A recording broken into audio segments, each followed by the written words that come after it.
Yeah. Wow.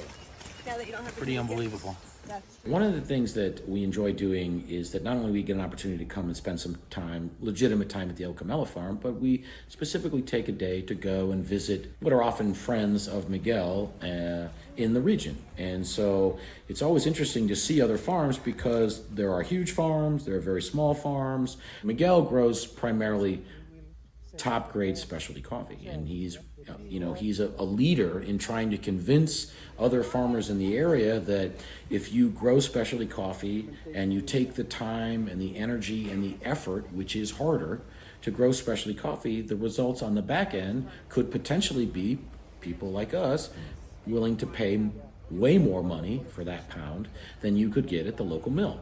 And so going to other farms is a great opportunity to see how different topography affects how coffee is grown, to see sometimes the true density of coffee plants and what other coffee workers or pickers are involved in, how the process post-picking goes. So we were able to see how the depulping and the beginning of the fermentation and drying process got.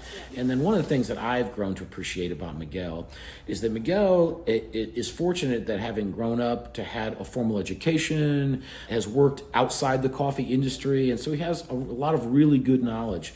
And he's a great agronomist, all right?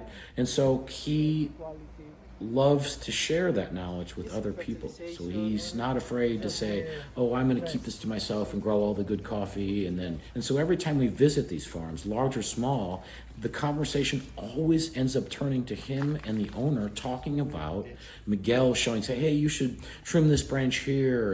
And, if you cut and let the light come in this way. And if you think about cutting. And so it always ends up being a really interesting conversation to just sit back and listen to these people talk about the future of specialty coffee. And so I love visiting all coffee farms, because they're all unique and special in their own way.